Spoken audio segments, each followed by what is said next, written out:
Good morning, Knicks Nation. Today is Thursday, the 8th of July, 2021.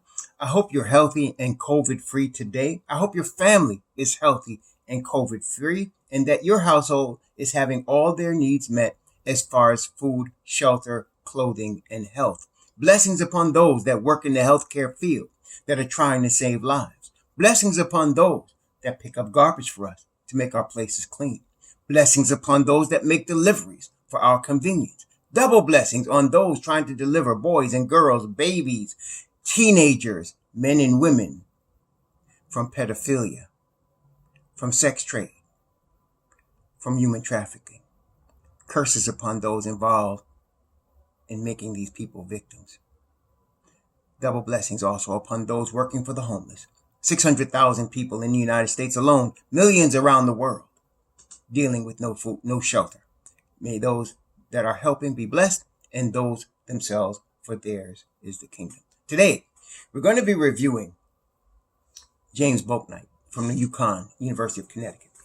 What I did is I looked at the Knicks in terms of who they interviewed and who they worked out. Now, there are some players they didn't need to work out because they were at the combine and they saw them play, right? So they didn't need to work them out. But there are other players that they interviewed. Then there are other players that were at the combine that they also worked out. And these are very interesting because if they saw them at the combine and they worked them out, you can tell they'd be interested. Okay. I also ranked them according to where they would be picked. Okay, so for example, before we get started, Bouknight, he's a shooting guard. Oh, and by the way, as I looked at the list, there was 1-5 that they interviewed. Everybody else was a point guard or a wing, which is good news. Because you've been saying the Knicks need what? Point guards that can shoot and play defense, and wings that can shoot and play defense. And they've interviewed all almost, let's see, 1, 2, 3, 4, 5, 6, 7, 8, 9, 10, 11. 11 players between who they worked out and interviewed. And I didn't go through all the workouts because, interestingly enough, most of the workouts that they performed, with the exception of two players, were really second-round picks. All of their workouts were for second-round picks. Their interviews were for first-round picks that were at the combine. Okay, so that's interesting. So they didn't work out a lot of first-round picks, people that they would be picking in the first, just second-rounders. And so that was interesting. So let's just go through the list before we talk about Mr. Bouknight. First, Bouknight is considered a lottery pick, a late lottery, early to late, not early, but say 11 to 15. And for the sake of this video, just for those that don't understand, the lottery in the NBA is the first 15 picks in the draft. The first to the 15th is considered lottery. Outside of 15, you're a first rounder, probably mid-first rounder when you go all the way down to 20, 21. Then after that, you're a late first rounder, right? Then, of course, from after 30, you're in the second round. From 31 on, you're in the second round. So the lottery is 1 to 15. Bouknight is considered lottery. He's going to be picked anywhere from 10 to 15. The way his stock has risen from the combine, it sounds like he's going, before 12. He'll be gone. Okay, so the Knicks have interviewed him. If they want him, that would be obviously a trade up because the Knicks do not pick until the 19th pick. So that would be a possibility for a trade up. Then there's Scotty Barnes from Florida State, a wing that they interviewed at the combine. He's a lottery pick, so he's going to be picked in the top 10. So for the Knicks to get him, of course, that would involve a trade. So when we're looking at these players, we're talking about possibilities here. So Bouknight, Barnes, trade up. Would have to trade up to get them. Jalen Johnson from Duke, a wing, first round lottery. Okay. Now we look at the mid to late first, Zaire Williams. They interviewed him from Stanford, a wing.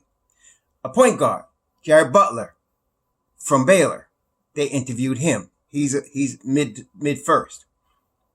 Trey Murphy, who was slated in the second round, but since the combine, most mocks now, including myself, have him going in the first round. So Trey Murphy's a wing. They interviewed him as well. Jared Springer, a point guard. He's a mid first rounder, probably between 20 and 25, mid to late first rounder. They interviewed him as well. Josh Primo, a second rounder. They interviewed him as well. And then they interviewed a guy that's a 5. The only 5 that I see that they interviewed was a guy named Garza from Iowa, who's a shooting big. They interviewed him as well. And then the workouts, they just worked out as far as guys that, that's not in the second round. Everybody else that I'm not mentioning is in the second round. But these two are late first, early seconds. This is Deuce McBride from West Virginia. They worked him out. And they worked out Bones Highland from VCU. Both of these are guards, point guards. They worked them out. And both of these guys are late first, early second rounders. So they've worked out almost exclusively guards and wings. This makes me very happy with all of these mocks having us picking 4s and 5s. They only worked out or interviewed actually one guy that's in that position, and that was in the second round. And so if they were going to pick somebody in a late second, that would be their 58th pick, if they, something like that. That's where this guy Garza is slated, in that late second round. So today we're talking about James Bouknight. Now, Bouknight, 6'5", 190 pounds, but he looks skinnier than that. For example, like Chris Duarte is listed at 6'6", 190, but if you look at Chris Duarte, he is put together. Pretty strong kid looking, his body looked pretty strong. Like he could take a pounding. Whereas Bouknight looks more frail. Okay. He is quick, but he's not athletic. As a matter of fact, I looked at a thing called B-SPAR-Q. It's an athleticism ranking of the 2021 wing class. They ranked them according to various height, weight, stand-in jump, vertical jump, and all of that. The top ranked athletic player on the wing is Scotty Barnes, which you can see, if you watch Scotty Barnes. Keon Johnson, also from Tennessee with the 48-inch vertical, he was second. Interesting enough, Trey Murphy was fourth and they ranked about, looked like they ranked about 34 wings. Bouknight was 29th, right? So he's not extremely athletic. He was 29th. You know who is the bottom as far as wings? Cam Thomas from LSU. Jalen Green was also, not ranked at all, or Kuminga. So they're not included in this because they were not coming out of college. They were in the G League. So they're not ranked at all. But Bouknight and Brandon Boston was 28. Bouknight was 29. So they're pretty much at the bottom of the rankings as far as athleticism. So he's not an athletically gifted young man. But what Bouknight is, what he brings to the table, what pops out at you when you see him is he's a bucket getter. This kid gets buckets. Okay. He's a scorer. Now, let me explain very quickly the difference between a shooter and a scorer. A shooter primarily gets his points from the jump shot. That's where he's going to get his points, and generally in the 3-point range. For example, Bogdan Bogdanovic is a shooter. Okay. Our own Reggie Bullock is a shooter. Okay. They're going to get their shot either, deep 2s or 3s. Don't ask them to drive to the basket. They're very efficient generally from the range they're shooting, especially on spot up shots. They're very good. These are shooters. In the finals right now for Milwaukee, you got a guy named Brian Forbes. He's a shooter. Okay. For Phoenix, you can consider Booker a shooter, but Booker is a superstar, which means he's a 3-level scorer, and he's efficient as a 3-level scorer, which means if he was a strict shooter, he'd be one of the best at just shooting.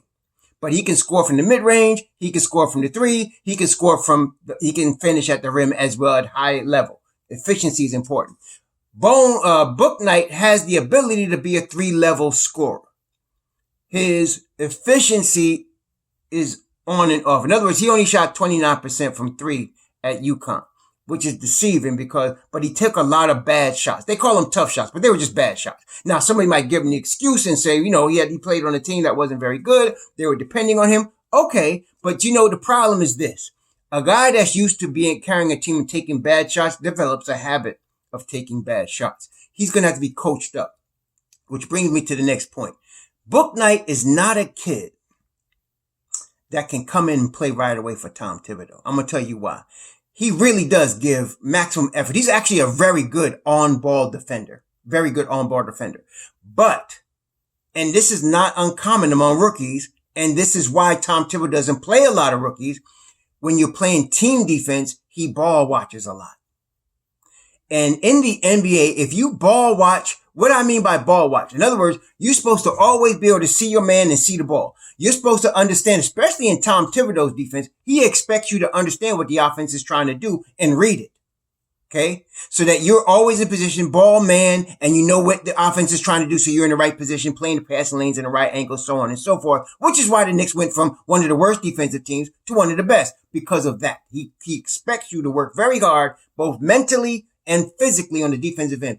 Bouknight is not used to putting in that type of effort on the team defense. And that's about IQ and understanding. Now, he will get it. Most rookies don't. So it's not like a knock on him alone. Most rookies coming into the NBA don't do that. And so that's why Tom Thibodeau, I'm telling you, doesn't play rookies. Because he demands that they do that. That's why our guy, one of the reasons Kevin didn't see a lot of time is he's had a hard time picking that concept up. Now, he got better, but you have to be at a certain level. Tom expects you to know, listen, this is the truth now. Thibodeau expects you to not only know what your other team's plays are, he wants you to know what the guy you're going to be guarding, he wants you to know his tendencies. He wants you to know what his favorite spots are. He wants you to know where his high percentage is. He wants you to really know all of that for every team that you play. And so Bouknight has a habit of watching the ball and not his man on the team defense, especially when the ball's on the strong side and he's on the weak side. In the NBA, that split second is all it takes for somebody to be open and splash a three on you. It happens it happens a lot. Okay. Or to get by you for a backdoor cut on a layup. In the NBA, they take advantage of that at a high level. And so he's going to need some patience to be able to develop that. So I'm trying to tell you all this. While he's NBA ready as a scorer, he's a naturally gifted bucket getter. He's going to need some time to develop habits of taking good shots. And Tom Thibodeau stressed that if you remember during the course of the season, during times, especially like when, say, RJ Barrett was in slumps, or when the Knicks in general in shooting slumps, the press kept asking him about why the slump. And one of the general answers he would consistently give is, as long as they're good shots, they will eventually fall. That was his answer. So if people were taking bad shots, that was one thing. But what he was saying is the shots were in the flow of the offense and they were good shots. If they're missing them, eventually they kept, and that actually happened because as you saw in the second half of the season, the Knicks were one of the hottest shooting 3-point teams in the NBA with multiple players shooting over 40% from three. So Bouknight would have to learn to take good shots within the offense. If he starts to force shots, he's going to be on the pond. Okay, Tom's not going to have that. So the kid's a scorer, but he's going to need some time. He's going to need some development. Now, he could be an elite scorer. Whether he's going to be a elite scorer off the bench or a starter in his career is yet to be known. He's going to also have to bulk up because he only played 15 games for UConn due to injury. He gets hurt quite a bit. Okay. Because I think he's frail. I mean, he just needs to really get stronger and bulk up. So I guess what I'm saying is Bouknight has a lot of ability. Obviously, I keep mentioning his offensive ability to put the ball in the bucket. That's big time in the NBA. He could score an NBA level, right now. But defensively, he's got a lot to learn. He's got to get stronger so that he doesn't get hurt. It's an 82 game season. And you know how Tom Thibodeau plays his rotation. If in 15 games he got hurt a lot, what's he going to do with 82? You see? So he's going to need some help to, condition his body, to get himself stronger. This is not going to happen right away. A lot of people think because somebody comes in over the course of one summer, gains 20 pounds, that they've solved the problem. That's actually unhealthy. What you want them to do is to grow slowly, to gain 5 or 10 pounds a year, especially these young guys like a Bouknight. You want him to gain little by little and strengthen his body so that he can take the pounding. He's not going to be ready right away. That's the problem with a lot of fans. They expect these guys to jump in and be ready right away. Not everybody's like that. And Bouknight is one of those guys. He's going to just need time. He's going to need time. He's a bucket getter though. So I don't know if the Knicks will move up to get him. They definitely interviewed him. So he's obviously on their radar. But he is a really good bucket getter. Man-on-man defense, very good man-on-man defense position, one-on-one defense. That's very good, which we also, obviously love that. He's going to need some help on team defense and schemes. He's going to need some help on shot selection. Okay. Going to need some help. But as far as a scorer, this kid is the deal. I mean, he really is. That's why he's in the lottery. He can score right now in the NBA. Okay, no problem. He's going to get his buckets. And that's what I'm saying. That's a scorer. Now, I told you what a shooter was. A scorer is a person that just gets buckets. They might get it off a rebound. They might get it off the break. They might get it from a jump shot. They might get it on a floater. They score in a multitude of ways, and it's not necessarily always efficient. Like R.J. Barrett's a scorer. Okay, R.J. Barrett's a scorer. You look up at the box score, and he's close to 20 points every night because, he finds a variety of ways to kill you, right? He might slash. He might hit the three. He might go mid-range. He might get it from the line. He's a scorer. Okay? Like Chris Middleton from the Bucks. He's a scorer. He's a scorer. So you got guys like that. So Bouknight's a scorer. That's what he is. Jimmy Butler is a scorer. Okay, they're not always very efficient. You'd like your scorers to be efficient. Like I said, to me, right now, the gold standard as far as efficient scorers is like your Kevin Durant or your Kyrie Irving. Those guys, or James Harden. Those guys are scorers and they can be very efficient. Like they don't need to take more than 20 shots to get you 30 points. I mean, that's how efficient they can be between the foul shooting, the 3-point shooting, and then of course the mid-range and finishing. They're going to get, now Bouknight, he's not as efficient. Right now, from the field overall, his 2-point range is like 45%, which is, obviously that's pretty good. 3-point is 29% though, but there's hope there because, he shoots a good 70-something% from the line. It's just about getting him to work in the flow of an offense and to take good shots. I think his numbers will dramatically increase once he learns how to do that. But it's not something he's going to pick up overnight, y'all. I'm just trying to tell you. It's going to take some time, right? So if the Knicks were to get Bouknight, he would definitely be at his best situation. He's not going to start, obviously. He's not going to start. But if he was to get rotation minutes, it would probably be what, Obi was getting last year, that 8 to 11 minute thing where he comes off the bench and be a scorer. Sort of like, there's a guy that had a chance to be really good, but his attitude messed him up. Y'all know who I'm talking about. That's ISO Zoe. ISO Zoe was a scorer, a very talented scorer, but he was very selfish and his attitude got him run off the team. Basically, that's what happened. And so he's in Turkey right now. Okay, I believe it's mostly because of his attitude. Because if you see his talent, there's no denying he's a tremendous scorer. But his attitude and his selfishness on the court and off the court cause teams to shy away from him because you don't want that problem in your locker room. Bouknight doesn't appear to have any of those issues. So you put that kind of talent with a good attitude, which I think Bouknight is, you're going to get like an ISO Zoe type of guy. And he's going to be at the back of the rotation for the Knicks. He's going to get those Obi Toppin minutes, I think, if they were to pick him in his first year. Eventually, he would be a starter or somebody that's going to get a high level minutes in the rotation. But this first year, I say 8 to 12 minutes a game. That's how you're going to start. If he's on the New York Knicks. Now, if he's on some other team, like if he's in Oklahoma City, he might start. You know what I'm saying? So depends on the team. But for the New York Knicks, that's where I would see him coming in because of, like I said, he needs to develop his body some more. He needs to learn defensive schemes and know what Tom Thibodeau demands of all the players that's in the rotation. He needs to also, learn his shot selection a little bit, and all of that will come with time. But this guy's got a lot of ability. There's no question he's a bucket getter. I can see him being a minimum like a Jamal Crawford, Lou Williams off the bench. He's got that type of scoring ability, somebody that can come off the bench. As one of the few players in the NBA, Lou Williams and Jamal Crawford have dropped 50 on people, at times, coming off the bench. And so I think Bouknight has that type of ability. And of course, he could end up if he, he fills in. He's a young man. How old is Bouknight? I mean, he's a young guy. I mean, how old is this kid? He's, let's see.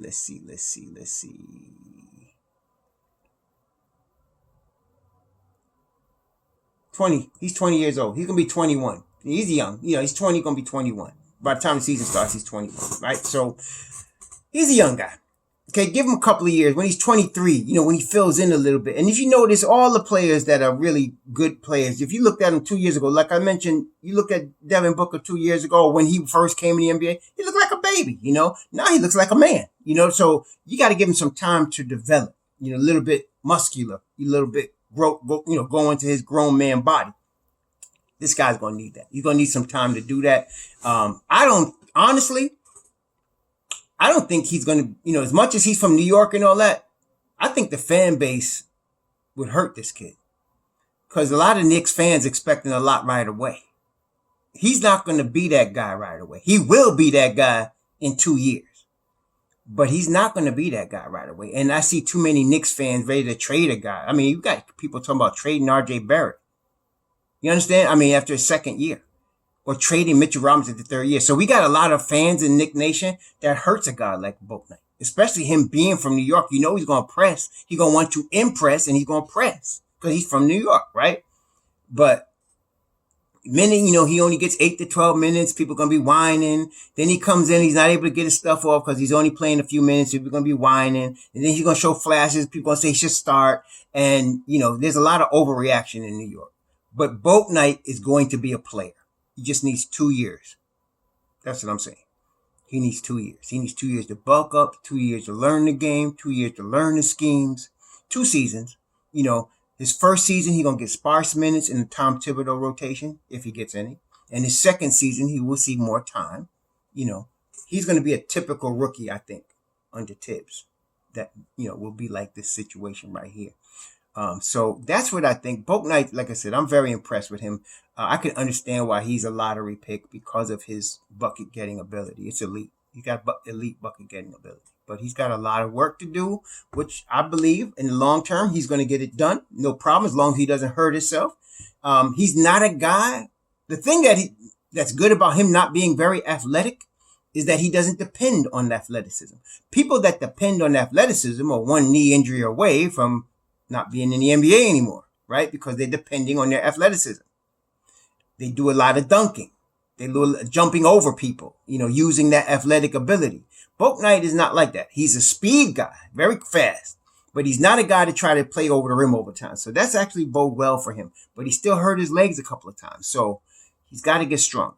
But I really am high on him. I can understand, again, he's an elite bucket getter. So there's that. We looked at that, and the Knicks did interview him with all of the other guys I mentioned. So it's interesting. I will tell you this.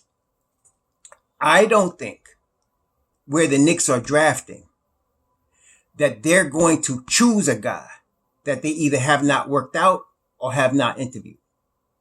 So at the combine, I said 1, 2, 3, 4, 5, 6, 7, 8 guys they interviewed at the combine.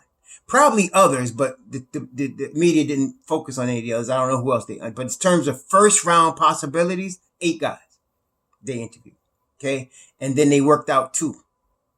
So it seems to me that they're really now, if you want to know who they're going to pick, just look at who they interviewed and worked out. Now it's not over yet. I mean, this is the 8th. The draft is in 21 days. They can certainly do a lot more workouts and a lot more interviews. And I have a feeling, based on past history, that as you get closer to, like, say 10 days from now, you'll get a better idea because they would have worked out some of these guys. And they would have, worked them out, after interviewing them. That gives you an idea who they narrowing down to pick. And again, the good news to me is, out of the 10 guys I listed here, 9 of them are either wings or guards. They only interviewed 1-5. Okay, so I like that. And that 5 guy is definitely a late second round guy. He's not an early second round guy. So this is very good. The Knicks are going to get a good player, whether they trade up for like a Bouknight or a Barnes or a Johnson, or they stay pat and pick 19 and 21, excuse me. They're going to get a good player. Now, interestingly enough, they did not interview Trey Mann or Sharif Cooper. They didn't interview any of those guys. Now, that doesn't mean they're not going to work them out. Like I said, we still got a whole 21 days until the draft, and they usually do these workouts all the way up into that week. So that doesn't mean they're not going to pick them, but I'm just telling you, as far as guards, they did not interview or work out Sharif Cooper or Trey Mann. Guys that we like, right? But they did, as far as guards, work out a whole bunch of other people. There's Butler, Springer. They like those guys. McBride, Bouknight. Those are your guards that they worked out. Butler, Springer, McBride, Bones Highland, Deuce McBride, Jaden Springer, James Bouknight.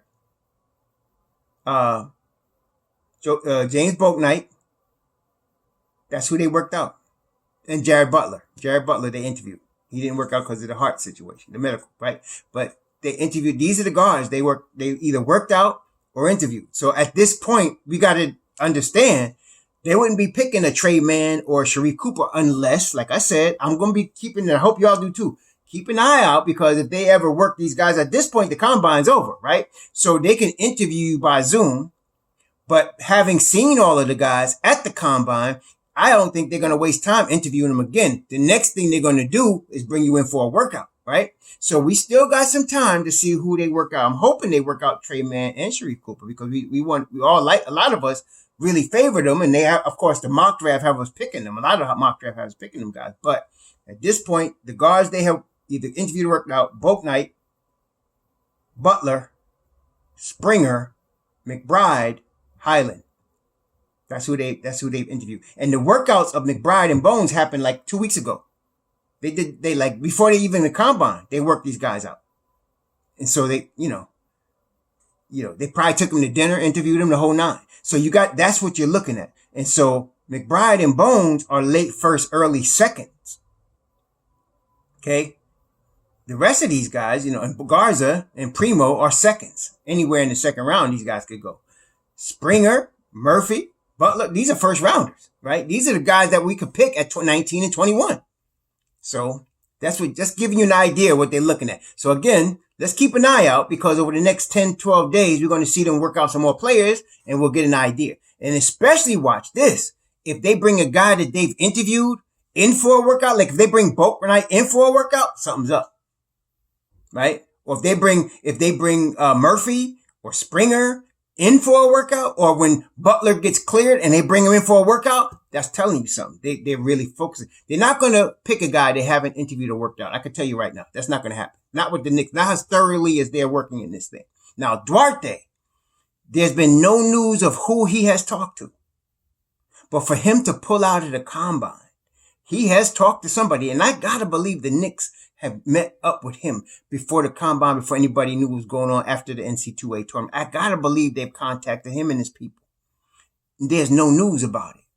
So I got to keep Duarte as a sleeper on the wing between 19 and 21. Okay, we've got to keep him that way. But Duarte has worked out for teams. I mean, not the Knicks. He has worked out for teams, though. So here we are. So that's where we're at. All right. So please be safe out there. Enjoy your Thursday. Shalom.